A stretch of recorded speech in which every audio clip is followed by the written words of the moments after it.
Bien, merci à celles et ceux qui nous confirment que le son, c'est bon. Nous allons donc pouvoir commencer ce webinaire consacré à l'articulation entre alternance et saisonnalité. On vous remercie pour les quelques temps nécessaires à ces problématiques techniques. On va pouvoir vous partager le support de présentation en même temps que notre écran des interlocuteurs. Alors, ça devrait fonctionner maintenant.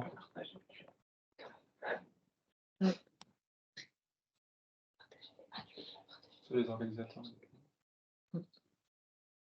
Alors, après le son, c'est le partage de documents. Je vous propose de commencer. L'Avdas donc, est heureux de vous accueillir pour cette Avdas Décrypte dédiée à la circulation entre l'alternance et la saisonnalité. Il nous a semblé opportun en ce 7 février, en plein, alors que la saison d'hiver excusez-moi parce que mon écran, il y a plein de choses qui se passent, mais je vais garder le contrôle de la voix au moins.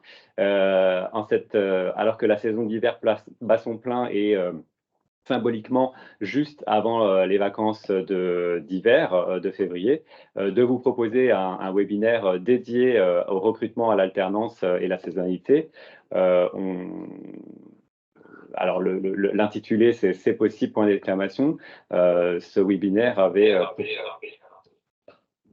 on va y arriver. On va y arriver. Est-ce que tu peux passer la slide?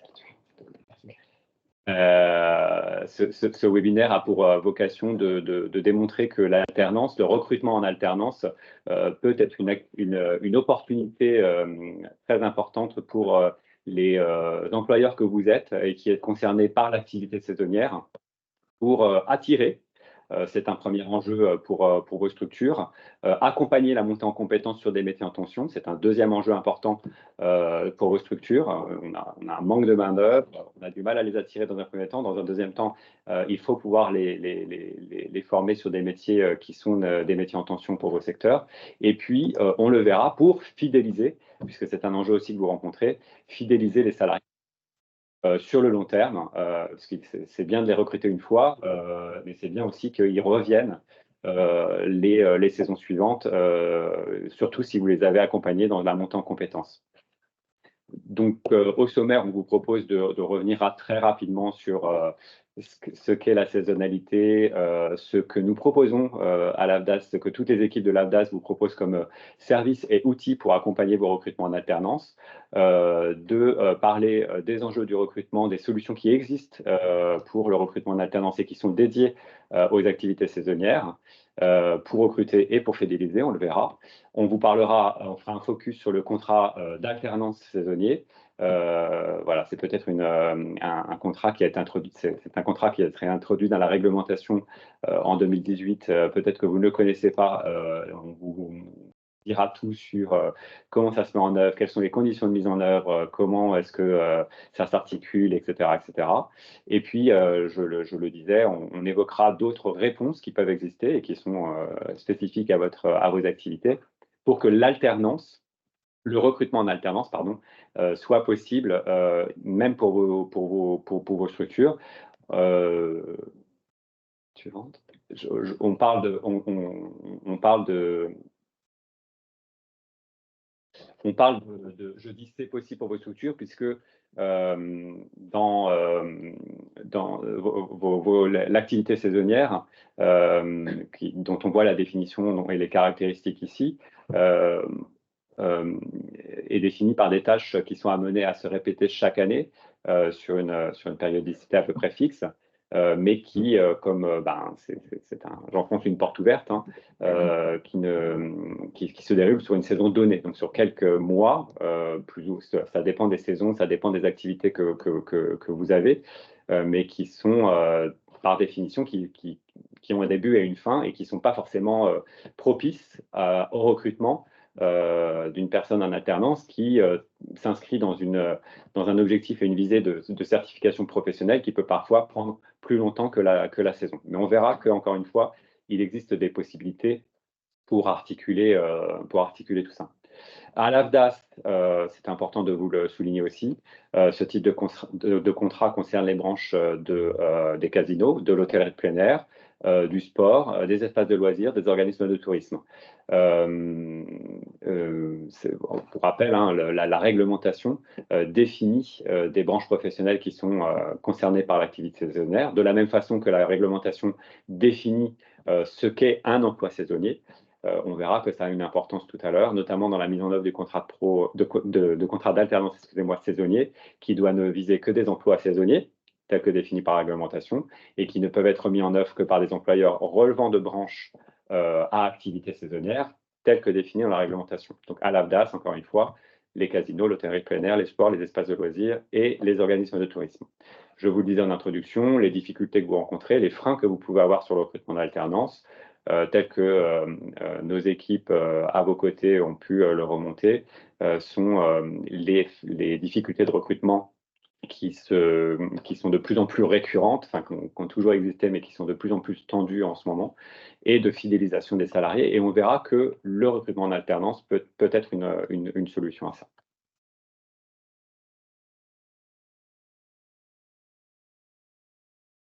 Les questions que vous vous posez, il y en a certainement d'autres, hein, mais on en a listé trois, excusez-moi. Comment libérer du temps pour former alors que la saison bat son plein?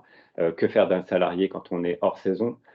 Comment fidéliser le salarié alors qu'on a investi sur lui, investi dans le sens je l'ai formé, j'ai accompagné sa montée en compétences.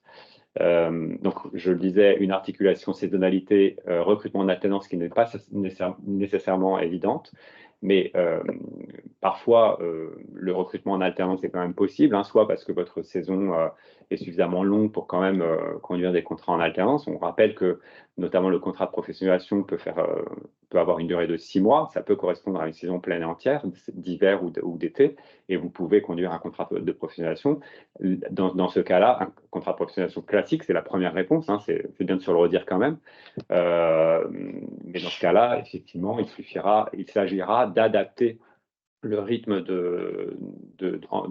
l'articulation entre la formation théorique en centre de formation et la présence du salarié dans votre entreprise pour que le salarié soit présent, évidemment, pendant les pics d'activité. Donc ça, c'est la première réponse, c'est bien de se le dire. Le contrat en alternance classique est possible en adaptant le rythme d'alternance.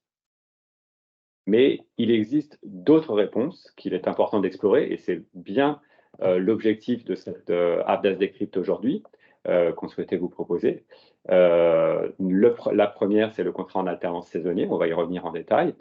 C'est un contrat qui a été mis en place dans la réglementation qui permet de prendre en compte justement les particularités, les spécificités de l'activité saisonnière auxquelles vous êtes confrontés, et notamment la nécessité d'articuler un contrat sur 2 employeurs qui sont concernés par 2 saisons différentes. On verra comment tout ça se met en place.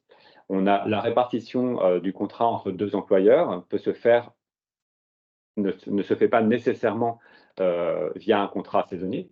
Elle peut, d'alternance saisonnier, excusez-moi, elle peut se faire aussi, vous le savez peut-être, vous l'avez peut-être déjà expérimenté, à travers un groupement d'employeurs ou à travers un groupement d'employeurs par l'insertion et la qualification, les GEC. Une autre réponse possible et qu'on va détailler, si vous avez un accord d'entreprise qui le permet, l'annualisation du temps de travail est aussi une solution pour vous. Et puis, pour commencer à former en amont, c'est-à-dire se dire je n'ai pas forcément de contrat en amont pour ce saisonnier, mais j'ai besoin de le former pour qu'il soit prêt au moment justement au moment où je vais le recruter et au moment où la saison va battre son plein. Vous avez un dispositif tel que la préparation opérationnelle à l'emploi. On a mis C parce que dès qu'elle est accompagnée par l'OPCO, dès lors qu'elle est accompagnée par l'OPCO, elle est collective. Et ce sont des solutions et des dispositifs à explorer avec vos interlocuteurs AFDAS sur les territoires pour pouvoir envisager cette solution. Et puis, on a un nouveau dispositif qui a été introduit par la loi aussi, qui est le dispositif de VAE inversé. Alors, il a des conditions et des contraintes de mise en œuvre, notamment, il s'en est une, je le souligne tout de suite, qui est que c'est une réponse collective. Ce n'est pas un dispositif que l'on déclenche de façon individuelle, c'est vraiment une démarche collective qui peut être conduite par une tête de réseau ou pour des grands groupes globalement, qui permet de mettre en place des parcours sur mesure et qui apporte de la souplesse sur la mise en œuvre du contrat. On y reviendra.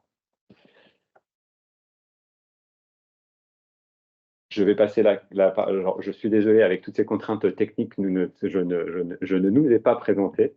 Je le fais très rapidement. C'est un peu, c'est pas tout à fait dans le sens des choses, mais je suis accompagné de Lucille Boileau et de Carole Biard. Et je suis moi-même Sébastien Février et nous sommes la direction adjointe, nous trois, nous sommes la direction adjointe déléguée à l'alternance et à l'inclusion au sein de la direction du développement et du réseau. Et voilà, nous avons le plaisir d'animer cette Atlas Décrypte aujourd'hui. Et donc, je passe la parole à Carole qui va vous détailler notre offre de services et les outils existants pour vous accompagner sur le recrutement en alternance. Donc effectivement, bonjour à toutes et tous. L'idée, c'est de reposer rapidement le cadre de l'alternance. Peut-être que vous êtes déjà familier ou peut-être un petit peu moins. Donc, qu'est-ce que l'alternance au sens large?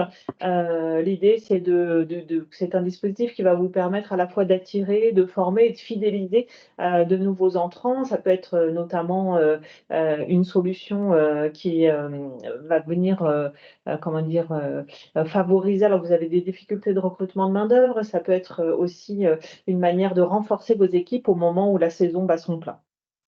Donc, l'alternance, c'est une stop aux idées reçues. C'est vrai que on se dit, l'alternance, c'est pour les jeunes, on est forcément sur du diplôme, donc c'est forcément une durée de formation qui est assez longue.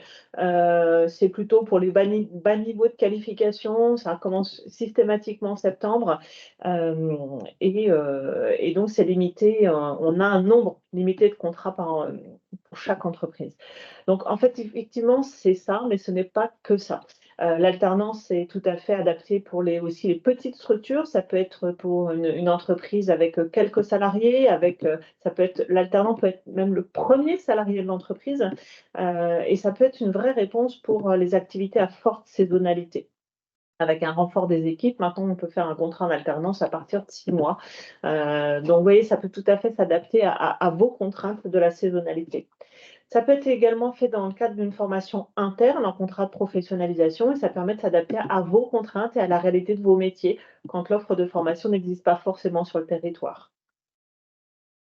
Alors pourquoi se lancer dans l'alternance? L'alternance, c'est une manière de diversifier et de sécuriser ces recrutements.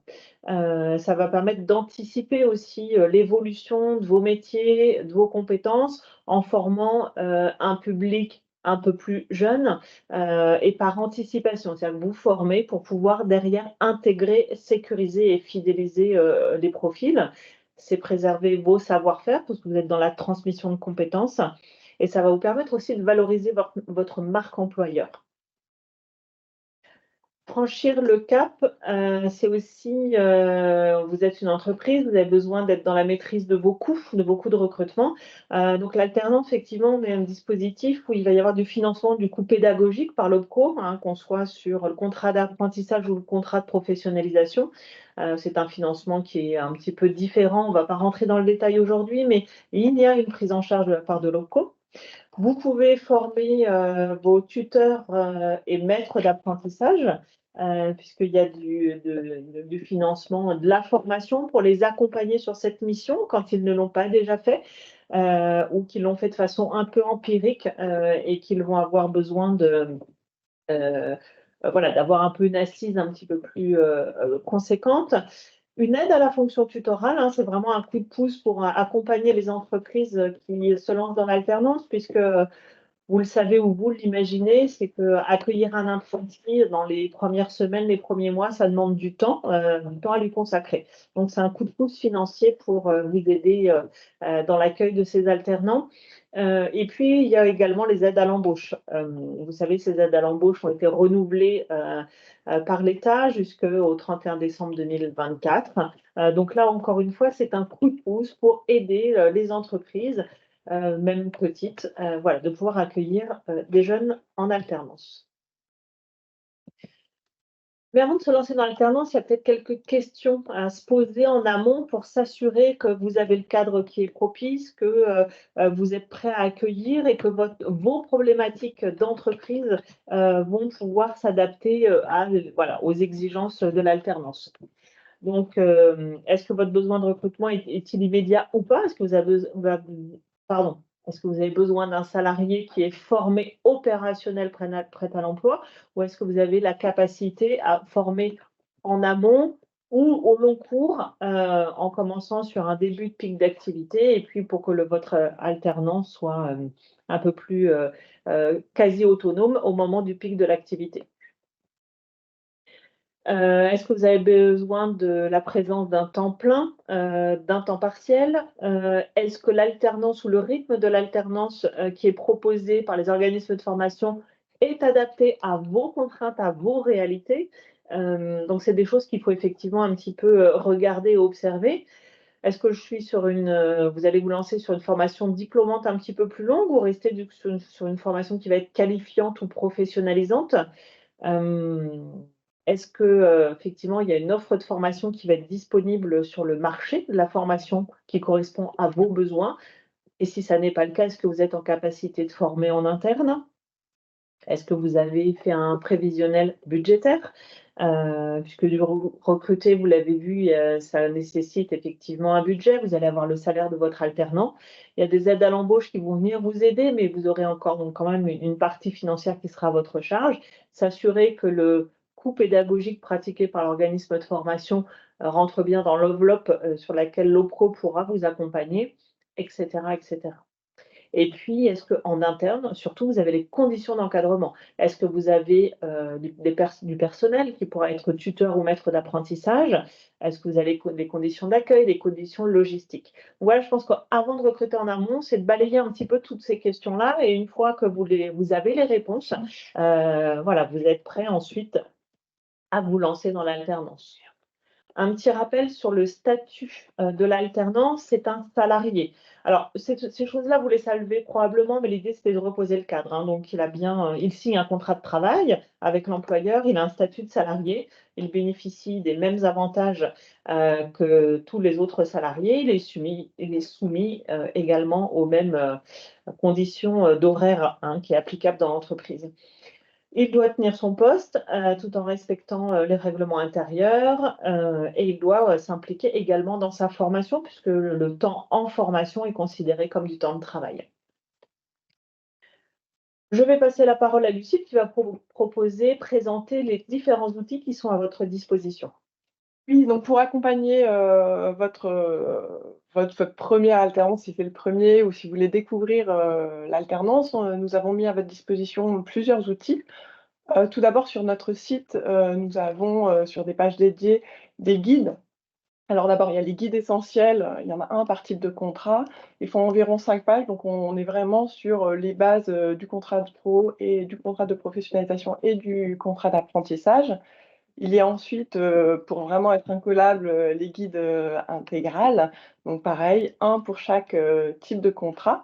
Il y a même un petit récap pour comparer, les différents contrats. Enfin, si vous n'avez pas encore trouvé, d'alternant et si vous ne savez pas par où commencer, vous avez la carte apprentissage qui est donc une cartographie qui répertorie tous les CFA. Vous pouvez les trier par territoire pour trouver un CFA par exemple proche, de votre zone géographique, mais aussi par métier ou par, même certification, si vous savez exactement, quel alternant, quelle certification, vous visez. Vous pouvez ainsi, contacter, les CFA, voir, découvrir leur rythme à eux. Ils peuvent, les CFA, adaptés à la saisonnalité ont aussi des rythmes propres. Donc vous pouvez aller les contacter, via, la carte d'apprentissage. Si, une fois que vous avez trouvé votre alternant ou si vous voulez aussi, dans cette logique de maîtriser des coûts, savoir, combien ça va vous coûter, à quelles aides vous avez droit. Le calcul alternance est un simulateur qui vous permet de comparer les coûts en apprentissage et en contrat de professionnalisation, ça vous permettra, de savoir, combien, vous coûtera votre alternant. Alors soit vous avez des informations très précises parce que vous l'avez déjà identifié, soit vous pouvez mettre juste, un âge, un type, de niveau, un type d'année et ça vous donnera, des coûts prévisionnels, pour son salaire, mais aussi les aides auxquelles vous aurez droit. Nous avons ensuite d'autres outils qui, ceux-là, sont plus pour accompagner votre tuteur ou le maître d'apprentissage. En effet, c'est une fonction qui ne s'improvise pas. Pour cela, nous avons sélectionné dans notre catalogue clé en main des parcours selon son niveau, donc qui durent entre 1 et 3 journées. Ces parcours peuvent être à distance, en présentiel ou mixte, et donc pareil, vous pouvez chercher un parcours près de chez vous pour y inscrire votre tuteur. Ces parcours sont entièrement pris en charge. Et hors catalogue, si vous avez des parcours ou si vous connaissez des organismes avec qui vous voulez travailler, nous prenons en charge jusqu'à 15 € de l'heure dans la limite de 21 heures, donc de 3 jours. Et hors ce taux, ça sera pris en charge sur votre plan de développement des compétences.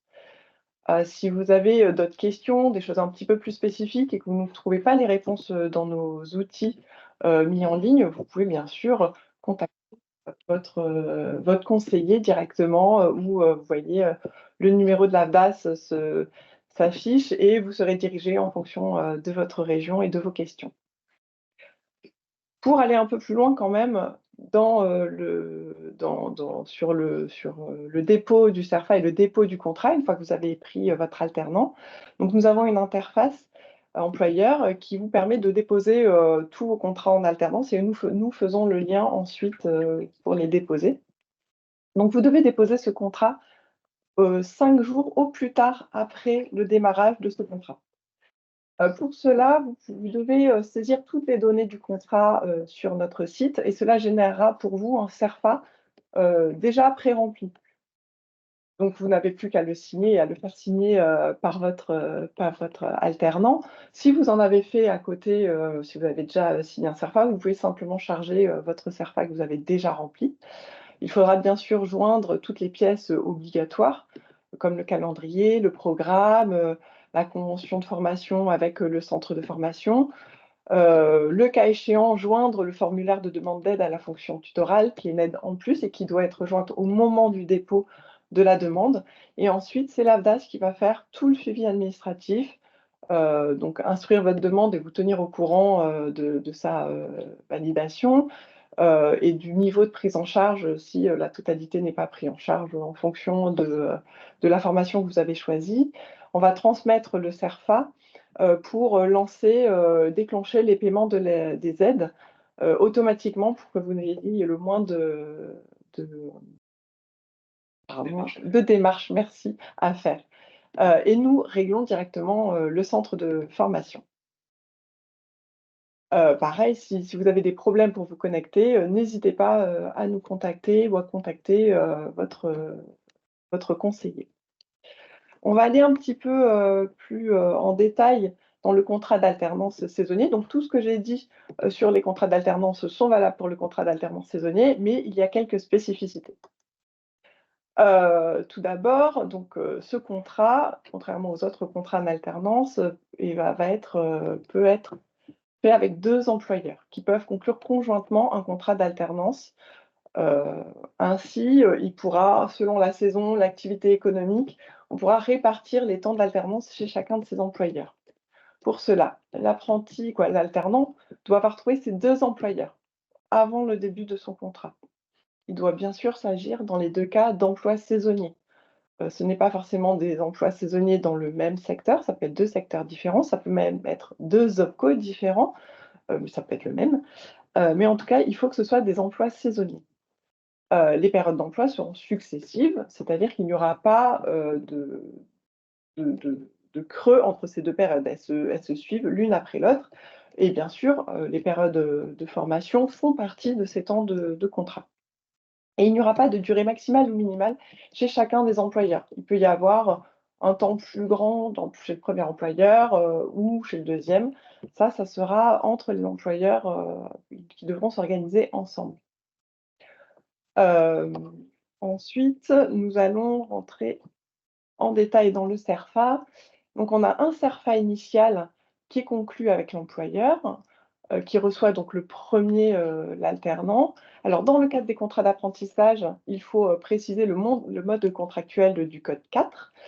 Pour les contrats de professionnalisation, c'est un contrat de professionnalisation classique.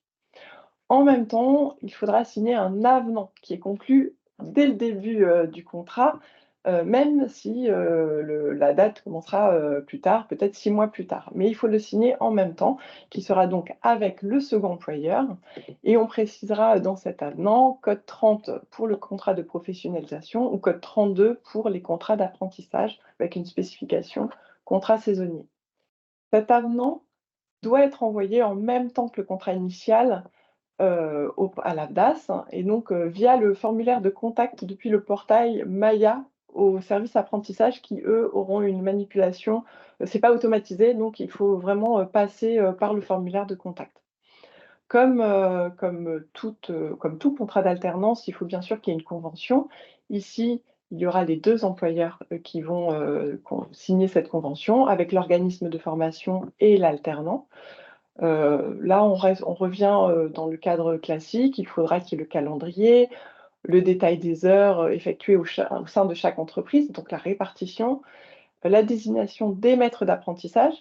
En effet, pour un contrat classique, il faut un maître d'apprentissage, mais là, il faut un maître d'apprentissage ou un tuteur dans chacune des entreprises, et le planning de l'alternant et toutes les informations liées à son parcours de formation. Cette convention doit être transmise à l'AFDAS en même temps que le contrat en CERFA. Un petit focus sur les périodes d'essai. Alors, il y a 2 cas un petit peu différents. Donc, pour le contrat d'apprentissage, il s'agit de la période probatoire. Elle dure 45 jours et s'applique dès le début de la période de travail. Donc, elle durera les 45 premiers jours du contrat et de travail effectif, hors période en formation. Côté contrat de professionnalisation, c'est une période d'essai, et il y aura 2 périodes d'essai pour chacun des 2 employeurs. Quelques subtilités pour les cas de rupture, hors période d'essai ou période probatoire. Donc la rupture est possible, comme pour tout contrat en alternance, à l'initiative des 2 employeurs ou de l'un seul d'entre eux, et donc celui qui a fait la rupture devra s'acquitter éventuellement des conséquences financières de cette rupture si elle est assez tard. Dans le cas d'une rupture faite par le premier employeur, comme c'est lui qui a signé le CERFA initial et qui est donc le contrat de travail, cela met fin à la totalité du contrat, et donc l'avenant n'est plus valable. Donc si le deuxième employeur veut garder son apprenant, il devra refaire un nouveau contrat avec celui-ci. Si c'est le cas du deuxième employeur, et donc c'est l'avenant qui a une rupture, cela n'entraîne pas automatiquement la rupture du contrat d'apprentissage. Pour ça, donc le premier employeur aura 2 options. Soit il maintient l'intégralité du contrat chez lui, d'alternance par le biais d'un avenant, soit le contrat prendra fin à la date indiquée dans son CERFA, donc à la fin de la première période avec lui. Comme dans tout contrat en alternance, la règle de maintien de prise en charge s'applique à ce contrat, et en cas de rupture, l'apprenti pourra poursuivre sa formation pendant 6 mois sans entreprise. D'autres modalités sont adaptées à la saisonnalité, et c'est Carole qui va vous en parler. Donc effectivement, Lucille vient vous présenter le contrat en alternance saisonnier, qui est l'une des modalités. Toutes celles qu'on va vous présenter, qui sont comme des solutions, en fait, sont des modalités qui vont être à chaque fois proposées via de l'alternance. Donc le groupement de l'employeur, ça va être une des possibilités que vous pourrez actionner éventuellement. Donc qu'est-ce qu'un groupement d'employeurs, pour ceux qui ne le savent pas? C'est un regroupement d'acteurs qui vont se mettre en groupement d'employeurs pour du coup pouvoir avoir un employeur unique et répondre à certaines contraintes de la saisonnalité. Il peut être monosectoriel ou multisectoriel. Les adhérents à ce groupement d'employeurs sont majoritairement des entreprises, mais ça peut être aussi des collectivités ou des associations. Et donc, c'est ce groupement qui va être l'employeur des salariés. Et c'est avec lui qu'il y aura ce lien de contrat de travail. Et c'est ce groupement qui partagera les salariés avec les entreprises adhérentes du groupement. et uniquement avec les entreprises adhérentes du groupement. Et donc, c'est la règle de la mise à disposition. Là, il y a donc le groupement qui salarie les entreprises utilisatrices qui vont pouvoir bénéficier de la présence d'un salarié pendant le temps dont il aura besoin sur son activité, son pic d'activité ou sa mission. Et là, pour le coup, c'est l'entreprise utilisatrice qui devient responsable des conditions d'exécution du travail de ce salarié. Et du coup, c'est un statut qui permet notamment à des petites structures de pouvoir faire face à une fluctuation d'activité. Bien sûr, quand c'est lié à de la saisonnalité, mais pas que, ou parce qu'elle va rencontrer des difficultés de recrutement, mais qu'elle n'a pas la possibilité de fournir forcément un temps plein sur du CDI, etc., etc. Donc, ça peut être une vraie modalité de réponse. La particularité aussi, c'est que ce groupement d'employeurs, de par son statut, va pouvoir mettre à disposition pour son apprenti sur la durée de son contrat, son alternant, pardon, pas que l'apprentissage, mais va pouvoir mettre l'alternant à disposition de 3 structures en plus du groupement. C'est-à-dire que tout au long du parcours de formation, le jeune en alternance va pouvoir du coup poursuivre sa formation dans différentes structures et donc du coup en tout ça peut être au plus 4 structures. Donc vous voyez, ça donne un panel de possibilités qui est intéressant. Et l'idée, c'est de pouvoir articuler, ça c'est le travail du groupement, d'articuler toutes ces périodes pour s'assurer que son alternant va pouvoir avoir toutes les missions en lien avec la formation et les certifications qu'il vise, mais d'avoir toujours un employeur pour réaliser ses missions en entreprise. Nous avons pris deux exemples de groupements d'employeurs pour l'illustrer. Alors, la Cinéfabrique n'est pas une entreprise du secteur lié à la saisonnalité, mais il est intéressant de vous l'exposer. C'est le secteur de l'audiovisuel, où ils avaient cette problématique sur les tournages de ne pas pouvoir avoir des tournages suffisamment longs pour mettre leur alternant en entreprise. Et pourtant, pour eux, l'alternance était une vraie solution pour offrir à des publics, notamment qui n'appartenaient pas à ces réseaux, qui n'avaient pas les moyens de se payer des écoles payantes, d'ouvrir leur cursus. Donc, c'est vraiment une volonté de s'ouvrir à l'alternance malgré cette contrainte. Donc, ils se sont organisés en groupement d'employeurs. La Cinéfabrique est l'organisme de formation. Le groupement d'employeurs, c'est le GK. Et donc, ils ont organisé leur parcours. C'est une licence en 3 ans. La dernière année uniquement est en alternance. Et donc, c'est le groupement qui va employer sur 10 mois, là, pour le coup, ce sont des contrats d'apprentissage, et ils vont organiser la rotation tout au long de l'année en alternance au sein des différentes entreprises adhérentes de ce groupement. Donc, comment ça se passe concrètement? Il y a une cotisation d'adhésion au groupement qui est annuelle. Les entreprises, à ce titre-là, peuvent devenir utilisatrices, émettre leurs besoins, et le groupement va se charger d'organiser, de coordonner tout ça. Donc, vous voyez, c'est du travail, mais vous, entreprise ayant des besoins ponctuels sur une courte durée ou petite structure et vous n'avez pas ni le temps humain ni les conditions pour vous occuper de tout ça, vous pouvez vous appuyer sur ce groupement. Donc, ça donne une souplesse de ce fonctionnement. Et le coût de formation en alternance, encore une fois, que ce soit de l'apprentissage ou de contrat de professionnalisation, il y a le coût pédagogique qui est financé par locaux, toujours dans un système de plafond, bien sûr. Donc, dans leur cas, par exemple, tous les ans, ils ont quand même ils ont des alternants qui vont alterner donc 25 semaines en entreprise, 17 semaines à l'école, et souvent, ils ont une promotion d'une vingtaine de jeunes. Sur le deuxième cas du groupement d'employeurs, nous sommes là sur le secteur du sport. J'étais un petit peu trop loin. Hop, pardon. Donc, profession sport et loisirs en Dordogne, qui du coup avait cette problématique également. Et donc là, ils se sont organisés avec 2 groupements d'employeurs distincts pour satisfaire le secteur marchand et non marchand. L'idée, c'était de pouvoir essayer de répondre à l'ensemble des besoins de recrutement sur le territoire et de partager des emplois en synergie avec différentes activités. Donc, vous voyez, on est sur le sport, on est sur l'animation, le loisir, la culture, mais aussi tout ce qui va être tourisme de plein air avec toutes les activités récréatives, et c'était d'avoir un vivier de salariés pour lequel les secteurs ne sont pas toujours en mesure d'offrir du temps plein. Donc, ça va permettre de sécuriser. Donc, ils se sont organisés en groupement d'employeurs pour mettre à disposition, encore une fois, des salariés en fonction des besoins des entreprises, mais c'est côté salariés et côté candidats, c'est d'essayer de leur proposer des postes plus pérennes, proposer dans l'idéal des temps pleins ou se rapprochant des temps pleins. Et donc, c'est aussi travailler sur le territoire avec la cohérence de leur bassin d'emploi et essayer de limiter au plus les contraintes de mobilité.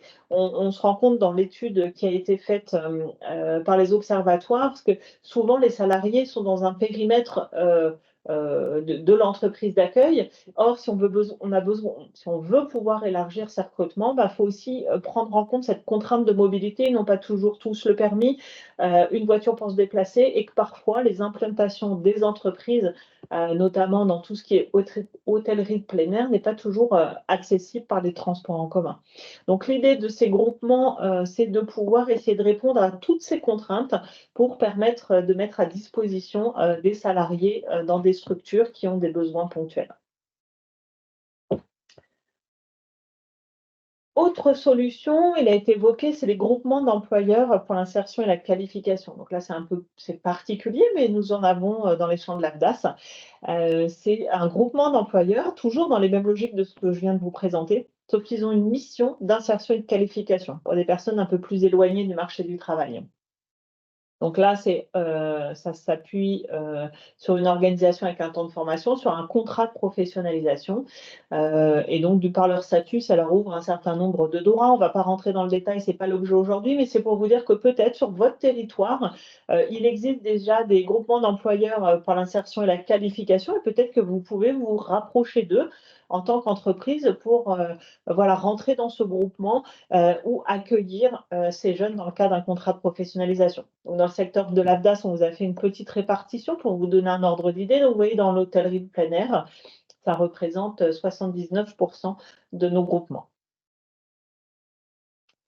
Enfin, la mise à disposition simple, c'est-à-dire sans passer par un groupement d'employeurs. Celle-ci, elle a utilisé de façon un petit peu plus ponctuelle. Pourquoi? Elle a été mise en place notamment pour permettre à un alternant de compléter sa formation pratique quand l'entreprise qui l'accueille n'a pas tous les domaines ou tous les champs qu'elle doit acquérir ou tout le matériel technique pour lui permettre de réaliser ses apprentissages. Donc, cette mise à disposition, elle peut être utilisée de façon ponctuelle, mais ça peut être aussi une solution pour vous quand vous avez des périodes de fermeture d'1 mois, 1 mois et demi, 2 mois maximum sur la totalité d'un parcours de 12 mois, de se dire, oui, moi, mon jeune, il faut qu'il puisse continuer à alterner avec le rythme d'organisation du CFA et donc de trouver une entreprise partenaire sur votre territoire qui va peut-être lui permettre de voir une facette du métier que vous avez un petit peu moins présente chez vous ou sur lequel vous ne pouvez pas le mettre, vous, pendant son activité. Donc là, encore une fois, il y a d'autres contraintes. Il y a la mise en place, bien sûr, d'une convention tripartite. Cette mise à disposition ne peut pas excéder la moitié du temps de formation en entreprise. On ne peut pas excéder plus de 2 employeurs en plus de celles qui l'emploient. Donc, c'est un de moins qu'en groupement d'employeurs. Mais oui, c'est que l'alternant peut faire son employeur principal et peut être mis à disposition auprès de 2 employeurs complémentaires. Un maître d'apprentissage doit être nommé dans chacune des structures, toujours pour s'assurer du bon accueil, du bon suivi de la réalisation. On est toujours en train de faire le lien entre la réalité de l'activité économique de l'entreprise qui accueille, mais aussi le parcours du jeune, puisqu'il va viser une certification. Et puis, cette convention tripartite, on a remis en gros les grands items de ce que doit contenir cette convention. Il n'y a pas de modèle type de convention. On peut en avoir certaines qui ont été déjà mises en place par certains organismes de formation. Donc, si vous avez cette situation et que vous avez besoin, vous pouvez revenir vers nous. Mais il n'y en a pas de disponible de manière globalisée. Et comme le dit Carole, cette solution qui vous est proposée là, ça ne concerne que les structures parmi vous qui ont une fermeture courte, parce que la contrainte majeure, au-delà de ce que vous a décrit Carole, c'est que vous continuez à salarier que le contrat dure toujours et que vous continuez à salarier l'alternant, même s'il est mis à disposition d'une autre entreprise. Donc, ça doit concerner des courtes périodes, sinon, vous n'allez pas vous retrouver économiquement. Mais c'est une solution. Ça peut être adapté pour des cas de figure très particuliers.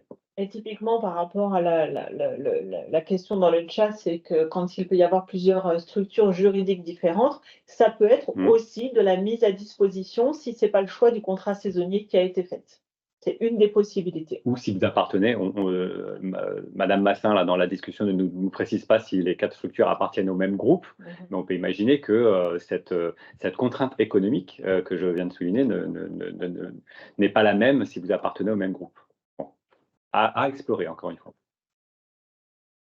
2 autres dispositifs, là, ce sont des dispositifs qui sont collectifs, donc encore une fois, qui vont avoir recours à l'alternance, qui sont un petit peu différents. On va avoir du coup de la formation qui peut être en amont, donc les préparations opérationnelles à l'emploi collective. C'est une action de formation souvent qui se fait en amont pour donner tous les prérequis, la préqualification à un public de demandeurs d'emploi pour les former avant l'ouverture à la saison. Et puis parfois, ça peut se poursuivre soit sur de l'embauche directe, soit sur un contrat en alternance, encore une fois.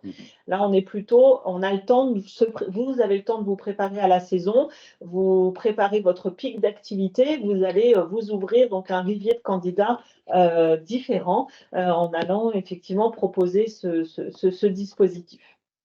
Et puis, il y a l'expérimentation de la VA inversée qui est la nouveauté 2024. Là, encore une fois, ça s'appuie sur un contrat de professionnalisation avec la particularité, c'est qu'il va y avoir des actions de validation des acquis de l'expérience au cours, donc qui ont été acquises en amont de ce contrat, mais qui peuvent s'acquérir aussi au long du contrat de professionnalisation. Donc, on rentre dans une démarche d'expérimentation sur 3 ans, c'est nouveau. L'idée, c'est d'essayer de satisfaire aussi à des contraintes, donc ça pourrait aussi être une réponse. Alors, c'est un process un peu complexe, donc c'est plutôt pour des structures qui sont des têtes de réseau ou des entreprises ayant pas mal ou d'entités ou de lieux d'exécution, parce que ça demande un peu de formalisme. Mais ça peut aussi s'adresser à des salariés qui sont chez vous. C'est-à-dire que vous voulez les fidéliser, vous avez réussi à les embaucher sur une saison, et c'est aussi une manière de les fidéliser. Ils ont acquis des expériences en formation un peu sur le tas parce que voilà, dans l'urgence, vous les avez recrutés, ils ont été mis en situation et puis ils ont acquis des compétences. Et ben, ça pourrait être aussi une manière de les former, de leur permettre d'acquérir une certification. Et du coup, pendant ce temps-là, de les fidéliser pour la saison suivante à travers un contrat en alternance. Donc voilà un petit peu le panel des différents dispositifs, solutions, et je vais passer la parole du coup à Sébastien qui va vous exposer la dernière possibilité qui va être la succession de contrats en alternance avec les constructions de parcours et d'enchaînement de certification. Oui, après vous avoir proposé tout un panel de réponses qui sont, on l'a bien compris, à déployer ou à mettre en œuvre en fonction de la caractéristique du frein que vous rencontrez, de la caractéristique de votre activité saisonnière. On sait qu'il y a un enjeu qui est fort dans vos secteurs, enfin dans vos activités, c'est de pouvoir fidéliser les saisonniers. Et c'était important pour nous de souligner que le recrutement en alternance ou l'alternance les contrats en alternance, pardon, pouvaient être une réponse pour ça. Pouvait être une réponse pour ça parce que vous avez la capacité avec les contrats en alternance qui, je le rappelle, permettent d'accompagner un salarié, en l'occurrence un saisonnier, dans l'acquisition d'une certification professionnelle, c'est-à-dire l'exercice plein et entier d'un métier. On croise des métiers qui peuvent être en tension dans vos secteurs. L'idée de lui proposer un parcours de progression peut être une possibilité et qui va renforcer d'année en année ou en tout cas de contrat en contrat, qui va renforcer son employabilité et ses compétences sur les métiers de votre secteur. Ça peut être une possibilité pour vous de dire, regarde, moi je t'offre des perspectives, une lisibilité sur un parcours que tu vas pouvoir, avec lequel je vais t'accompagner tout au long de contrats successifs. Donc là, on vous a proposé 2 parcours pour vous donner une lecture de ça. Après, l'idée, ça peut être de le travailler, bien sûr, et chaque matching entre une entreprise et un salarié peut être l'objet d'un parcours. Donc ça, c'est encore une fois, c'est qu'un exemple. On vous a mis un profil d'animateur et avec une logique métier, c'est-à-dire une progression dans l'emploi, dans les responsabilités, dans les compétences dont vous pouvez avoir besoin dans les activités saisonnières. On commence avec un premier contrat de professionnalisation en année 1 autour d'un certificat de qualification professionnelle activité, loisirs et sport, avec les 2 mentions possibles. En année 2, vous pouvez proposer un cran au-dessus ou un cran, c'est pas forcément un cran au-dessus d'ailleurs, ça peut être un cran complémentaire avec le brevet professionnel de la jeunesse, de l'éducation populaire et des sports, activité physique pour tous. En année 3 et 4, parce que là, c'est plutôt des contrats d'alternance en 2 ans, on peut imaginer un DUST, animation et gestion des activités physiques. Et puis, pourquoi pas, dans la continuité, une licence professionnelle qui vient compléter le parcours. Vous voyez que là, c'est un exemple, encore une fois, avec une logique métier, une progression de la personne avec une logique métier. Vous avez la possibilité, alors c'est un petit peu la formule, mais c'est un matching réussi et le même saisonnier sur 5 années successives. On vous propose un autre parcours. Encore une fois, c'est un exemple. Tout ça peut être adapté et tout ça ne peut ne pas convenir à votre activité saisonnière, mais l'idée, c'est de réfléchir justement l'idée, c'est de réfléchir à cette notion de parcours pour pouvoir donner la perspective et fidéliser. Là, on a un exemple, encore une fois, profil animateur, mais avec une logique individu. C'est-à-dire que c'est un peu le saisonnier qui, lui, va s'inscrire dans une logique de parcours, donc qui ne sera pas forcément cohérente en termes de progression, métier, comme on l'a vu sur la précédente diapositive. Mais en revanche, ce sera cohérent vis-à-vis de son parcours à lui. Il se dira, moi, ça m'intéresse de pouvoir me former sur telle ou telle certification professionnelle. Et puis après, ce sera à moi de voir comment je m'emploie, en quelque sorte, dans quel secteur. Mais en attendant, vous voyez, en commençant par une préformation BAFA ou quelque chose qui sera acquis par un jeune au démarrage, qui aura fait un contrat d'apprentissage sur un BTS, sur la 2e année du BTS tourisme. Il est possible de lui proposer en 2e année, en complémentarité, c'est pas forcément en progression, voilà, c'est en complémentarité, le CQP ALS qu'on a vu tout à l'heure. À nouveau, pour un contrat à suivre, un BPGEPS APT. Et puis, parce que tout ça aura été fait dans des structures de l'hôtellerie de plein air, il sera intéressé par devenir manager en 4e année. Il y a vraiment une notion de progression avec le diplôme universitaire manager de l'hôtellerie de plein air. Alors, la question, évidemment, le CQP n'est pas accessible en apprentissage. On peut alterner des contrats d'apprentissage, des contrats de professionnalisation, des contrats de professionnalisation avec des contrats de professionnalisation. Excusez-moi si j'ai fourché, j'ai dit contrat d'apprentissage sur un CQP. Ce n'est évidemment pas possible. Donc ça c'est important de vous donner à lire. Et justement, pour répondre à cette interpellation, on vous a mis ici quelques diapositives donnant les conditions de succession de contrats en alternance pour des contrats d'apprentissage ou des contrats de professionnalisation.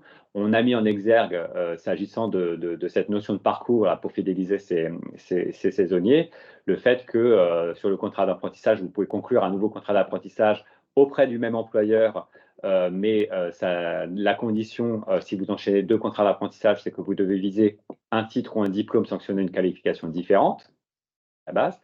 Et lorsque l'apprenti a déjà conclu 2 contrats successifs du même niveau, il doit obtenir une autorisation du directeur du CFA qu'il a fréquenté pour conclure un 3e contrat d'apprentissage de même niveau.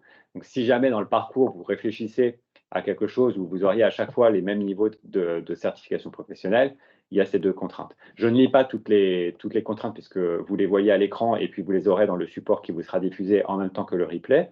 Et sur le contrat de professionnalisation, on souligne juste le fait que si on s'inscrit dans un parcours comme ça, le bénéficiaire ayant obtenu une qualification visée doit préparer une qualification supérieure ou complémentaire pour pouvoir justifier de refaire un contrat de professionnalisation après un contrat de professionnalisation. Ce qu'on vous souligne aussi, c'est que bien sûr, on vous parle d'alternance, mais vous pouvez faire un CDD de droit commun ou un CDI après un contrat d'apprentissage, un CDD ou un CDI, pourquoi pas, de droit commun après un contrat de professionnalisation. Tout s'articule. Il y a quand même quelques règles à respecter, c'est ce qu'on vous rappelle sur cette diapositive. On en arrive à la fin du descriptif de toutes ces réponses. Ce qui est important de retenir sur cette diapositive récapitulative, c'est qu'il est important, vous voyez bien que chaque structure n'aura pas les mêmes, concernée par l'activité saisonnière, n'aura pas les mêmes problématiques, les mêmes difficultés, les mêmes freins pour le recrutement en alternance. Il faut partir d'un diagnostic préalable des contraintes et des contraintes que vous avez pour pouvoir envisager les options possibles, et parfois plusieurs options peuvent se croiser l'une l'autre. Vous pouvez mettre un contrat d'apprentissage, on l'a évoqué par exemple, un contrat d'apprentissage saisonnier au sein d'un groupe, mais vous pouvez aussi envisager la mise à disposition parce que ça vous correspondra plus. Parfois, vous êtes dans une même région, par exemple en PACA, et vous allez avoir à la fois, non pas très loin, même si le pas très loin est tout à fait subjectif, l'activité saisonnière d'été, proche de l'activité saisonnière d'hiver. En revanche, en Normandie, vous avez la mer et puis la mer, vous n'avez pas la montagne. Donc, tout ça s'observe et s'analyse, se diagnostique, et les équipes de l'ABDAS sont là pour vous accompagner dans ce diagnostic, des contraintes, des spécificités, des particularités que vous avez dans votre activité, pour pouvoir vous proposer les solutions, les réponses adaptées pour mettre en œuvre un recrutement en alternance. Et on vous a récapitulé tout ce qu'on vous disait tout au long de cette ABDAS décrite. Quand l'employeur ouvre suffisamment longtemps, n'oubliez pas que vous avez une réponse simple, c'est le contrat en alternance, mais j'adapte mes rythmes d'alternance avec le CFA ou avec l'organisme de formation pour que pendant que l'activité est à son plein, le saisonnier soit chez moi, et puis quand c'est un peu plus relax, il peut aller en formation. Mais bien souvent, c'était l'objet du webinaire, les saisons sont trop courtes. Donc là, il y a nécessité d'avoir un relais avec une autre activité saisonnière complémentaire ou chez un autre employeur. On vous a listé un certain nombre de cadres dans lesquels vous pouvez vous inscrire, les groupements d'employeurs, les GEC, la mise à disposition, où vous appartenez à un groupe, etc. Et puis, souvent aussi, l'employeur ne trouve pas de candidat, mais n'arrive pas à le fidéliser. Et là, pensez à la notion de parcours. On a vu des cas de figure où ça répondait vraiment à cet enjeu de fidélisation, parce que, évidemment, comme tous et toutes, on est séduit par l'idée que, avec la succession de contrats, on peut avoir un renforcement de son employabilité. Voilà, on en arrive à la fin de ce webinaire. On vous a mis une diapositive que je ne vais évidemment pas commenter parce qu'elle est un peu trop dense, mais il est important pour nous de vous la mettre à disposition, de toutes les solutions ou les réponses qu'on a évoquées dans le cadre de ce webinaire, et des contraintes et des avantages que chacune d'entre elles représente. Il va être temps de répondre à vos questions. Alors, il y en a déjà une dans la discussion. Quid de l'alternance pour les RQTH? Alors, ce n'est pas l'objet de ce webinaire, donc on n'a pas détaillé ce point-là, mais bien sûr, les salariés reconnus qui ont la reconnaissance qualification de travailleurs handicapés sont des publics possibles pour les contrats en alternance. Il existe des dispositions spécifiques, des financements spécifiques, des aides spécifiques. Et là, on vous renvoie à tout ce qui peut être disponible comme ressources sur notre site internet, et peut-être à des webinaires dédiés sur ce sujet-là. Est-ce que... Et nous avons même un module de formation, un module digital en partenariat avec la GFIP, justement pour accompagner les structures qui souhaitent embaucher un alternant en situation de handicap avec les différentes familles de handicap, et c'est un module avec différentes parties, c'est-à-dire que vous avez 2 troncs communs, les règles d'emploi de personnes en situation de handicap, les obligations, etc. L'alternance pour une personne en situation de handicap, et ensuite des modules par thématique de handicap, et donc ça va vous permettre aussi de suivre ce qui vous concerne en fonction de vos projets, ou de vous acculturer à cette problématique pour vous préparer à accueillir si c'est quelque chose qui est, sur lequel vous avez envie. Et avant de vous lancer, vous avez besoin d'être formé ou d'être rassuré sur le fait que si vous vous lancez dans cette aventure, vous ne serez pas seul. Parce que vous pouvez vous appuyer sur des ressources, et ce module digital est en accès libre sur notre site. Il a été cofinancé par la GFIP. Vous le retrouverez dans notre offre de service Agir en faveur de l'inclusion de personnes en situation de handicap. Il y a une question alors qui va remonter au moment où je présentais les contrats d'alternance saisonniers, donc qui était quid si 2 employeurs d'OPCO sont différents. Donc il faut tout simplement déclarer auprès de chaque OPCO qu'il y a un contrat saisonnier en déposant le CERFA par exemple, mettons que c'est le premier employeur, c'est l'ABDAS, et le deuxième, c'est un autre OPCO. Vous allez déposer le CERFA initial en précisant, bien sûr, voilà, ça sera marqué sur le CERFA c'est un emploi saisonnier. Peut-être que l'OPCO, alors je ne sais pas pour les autres OPCO, je sais que si l'OPCO, le premier OPCO est l'AFDAS, il faut seulement déposer le CERFA. Si c'est le deuxième OPCO, il faudra quand même donner le CERFA initial plus l'avenant, et on financera, chaque OPCO financera à hauteur de l'entreprise, du prorata de temps dans chaque entreprise pour l'alternance. Mais c'est tout à fait possible, et c'est déjà arrivé à l'AFDAS qu'on se répartisse des contrats en alternance saisonnier. Il faut juste que, compte tenu du fait que la réglementation met en place un dispositif spécifique, il faut qu'on ait bien les 2 CERFA, même si l'avenant concerne une entreprise dans un autre OPCO, il faut bien qu'on ait les 2 CERFA au démarrage, parce que sinon on ne sait pas que c'est un contrat saisonnier, et donc du coup on ne peut pas le traiter comme un contrat d'apprentissage saisonnier. C'est tout. Mais sinon, ça ne pose aucun problème, et on est en bonne relation avec les autres OPCO pour s'assurer qu'il y ait une bonne articulation de prise en charge des 2 contrats. Alors, avons-nous déjà des retours d'expérience sur les cas d'alternance en emploi saisonnier, démarche d'évaluation du dispositif? Alors, on a assez peu, comme vient de le dire Lucille, de contrats d'apprentissage saisonnier qui nous ont été déposés, ou même de contrats de professionnalisation saisonnier qui nous ont été déposés jusqu'à présent. On compte sur vous pour innover en la matière. Il nous semble que c'est vraiment un contrat qui peut être adapté pour les problématiques et les spécificités que vous avez dans vos activités. Donc, c'est difficile d'en faire une étude et une évaluation. Mais voilà, à suivre. En tout cas, les équipes de l'AFDAS sur les territoires sont à vos côtés pour vous accompagner sur ces démarches-là. Nous avons une main levée, je crois que c'est François, je ne vois pas le nom. On vous laisse prendre la parole. Alors, je ne suis pas sûr qu'il va pouvoir prendre. Attends, je vais regarder. Si vous pouvez ouvrir votre micro. Ouais.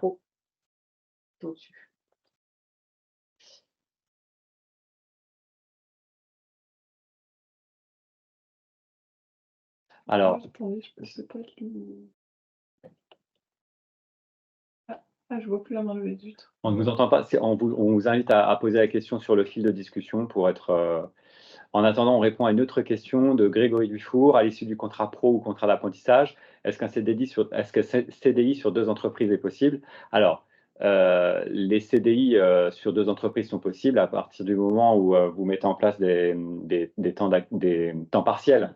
Mais là, ça dépasse l'objet de ce webinaire, et vous avez des dispositions réglementaires sur l'activité partielle. Mais oui, c'est possible. Et y a-t-il un dispositif qui serait plus adapté aux saisonniers dans l'agriculture? Alors, comme vous le savez, nous ne sommes pas locaux du secteur agricole. Pour autant, c'est intéressant de poser cette question parce que on vient de l'évoquer. Nos activités saisonnières excusez-moi pour le no, mais les activités saisonnières des branches que je décrivais tout à l'heure peuvent effectivement, pourquoi pas, s'articuler avec des activités saisonnières du secteur agricole. Je pense que, enfin, c'est pas je pense, c'est j'en suis sûr, il dispose des mêmes réponses que ce qu'on vous a décrit aujourd'hui dans ce webinaire. Donc, encore une fois, il s'agit d'évaluer la situation, de diagnostiquer la situation et de voir quelles sont les options qui peuvent être mises en place avec ce type d'activité. Mais non, rien de spécifique pour l'activité saisonnière dans l'agriculture. Le compteur tourne, il est déjà 12h05. Peut-être une dernière question avant de conclure.